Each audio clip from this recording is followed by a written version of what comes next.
Safe, reliable, and fast approval daw itong loan application na to. Ito na kaya yung makakatulong sa may pangangailangan natin? 180 days to pay at buo daw matatanggap. Yan yung mga nakalagay sa my ads nila. At sa may application nila, kaya yan ang titingnan natin, check natin kung totoo ba yung lahat ng yan. At kung talagang kautang-utang at kung matutulungan tayo sa oras ng pangangailangan. Yung loan application nga pala na to ay walang iba kundi ang Mocha Mocha na dati ay na-revoke na, nawala na ng lisensya, pero ngayon ay fully compliant na ulit. Under siya ng Copperstone Lending, at lagi ko nga nakikita yung ads nila online dahil parang maraming nagbago. Kautang-utang na nga kaya ngayong 2026, yan yung aalamin natin, kaya simulan na natin.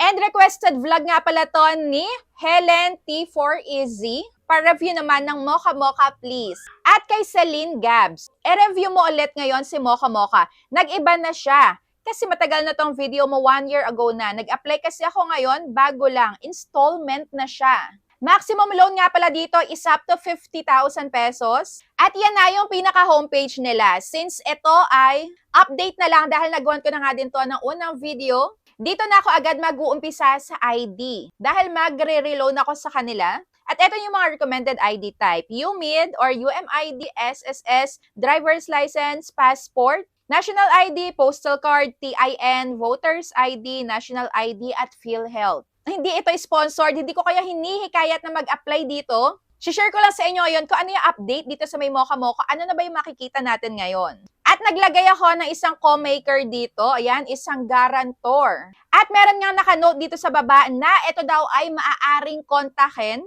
about nga dito sa may collection process nila. At make sure lang na alam din daw ng co-makers na to or ng guarantor na kinuha mo yung number nila. Which is tama nga naman. Make sure lang na informed lagi yung mga ginagamit nyo as contact references para hindi sila mabulaga about sa may loan mo. So after that, may pa-selfie din sila. And dito na agad sa may disbursement channel. So ako, GCash lang. At totoo nga ang balita. So may pa 5 terms na sila. So dati nung nag-apply ako is hanggang 2 terms. Pero yung unang bayaran is 7 days lang. At yung pangalawang pagbabayad ay mawe-waive na. So parang lumalabas din na isang bayaran lang siya talaga.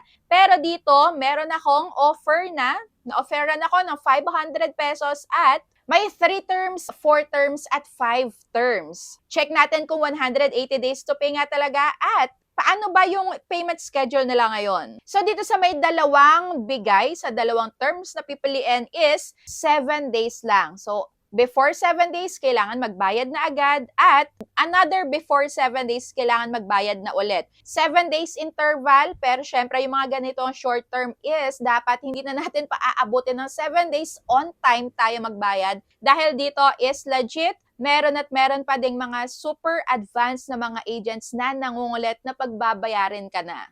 So nakalagay nga dito yung interest at fee. Medyo nakakalito lang dahil wala ditong naka-total amount na babayaran natin. So yung nakalagay lang 250 pesos. Baka ma-misinterpret nyo na 250 lang yung babayaran kada schedule. So hindi.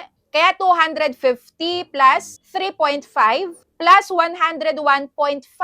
So, in total, ito yung babayaran natin in just 7 days. And another pagbabayad. So, ito naman. So, ayun, same lang pala.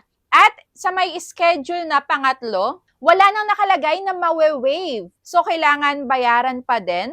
At yung babayaran na lang ay 25 pesos. So, ito pa din yung medyo nakakalito. Dahil sinasama nila sa 180 days yung pangatlong pagbabayad which is napakaliit na lang. So biruin nyo sa 25 pesos, babayaran nyo pa sa November 7 pa. Yung unang pagbabayad natin, May 18, yung pangalawa, May 25, tapos yung panglast, November 7. Medyo deceiving siya, nakakalito, kaya yung 180 days ay hindi siya totoong up to ganon babayaran. Ito naman yung sa may 4 terms. Para magka-idea kayo, so yung unang babayaran 166.67 plus the interest of 3.5 at yung fee ay 84 pesos. Kaya total ay ito yung babayaran sa unang pagbabayad, pangalawang pagbabayad, pangatlo, tapos sa may pang-apat, November ulit. at 25 pesos na lang yung babayaran. So, meron pala dito guys. So, hindi ko agad nabasa. Last term will be waived if you repay the previous terms on time. So, ganun pa din pala. Kagaya pa din nung last time na pag-review ko sa kanila,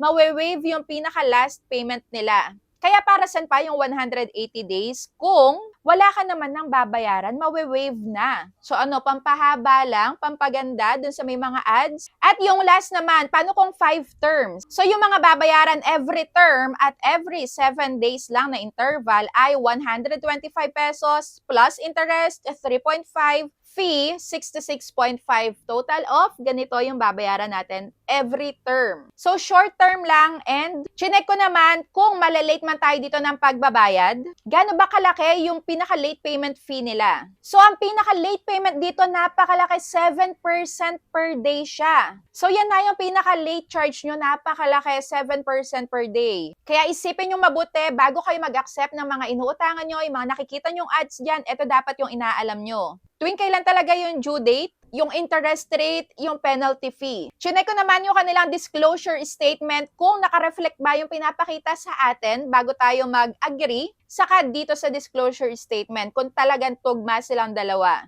So dito nakalagay 500 pesos at may service fee na 203. So last time, yung pinaka-service fee dito ay 800 pesos pero dito 203. Tapos yung interest per day ay 0.5. At yung monthly effective interest rate nakalagay dito at yung iba pang charges ay umaabot ng 4.49%. At yung effective interest rate monthly ay umaabot daw ng 11%. So kayo, mag-decide na kayo, okay pa din ba itong utangan? Comment down below kung ano yung masasabi nyo sa Mocha Mocha ngayong 2026. At yung lender pala nito ay ang own bank. So sa akin naman, nung gino ko yung aking inalo-loan dito is na-reject ako dahil meron silang pa-credit risk assessment at na-detect nga nila na meron daw akong multiple recent loan inquiries pero in fact, dalawa lang sila na inutangan ko ngayong araw. Dalawa lang to. So, ito yung pangalawa. So, hindi nga guaranteed na tayong lahat na mag-a-apply dito is maa-aprobahan. Pero, yung mga nakapag-experience na, hoping sana ako kanina na maa-aprobahan, pero wala. Dahil lang nakapag-apply ako ng isang beses sa ibang loan application, na-detect na nila. About naman ngayon sa may buong matatanggap, so nagbasa-basa ako doon sa may ratings and reviews sa kanilang application at eto nga yan nakita ko. Sabi nga niya, this loan application experience has been extremely disappointing. They don't allow you to confirm your application before automatically sending the money. Despite applying for a 6,000 pesos, they only disbursed 4,000 pesos. So nasagot na yung pinakatanong nating lahat kung buo ba siyang matatanggap, so ang sagot ay hindi.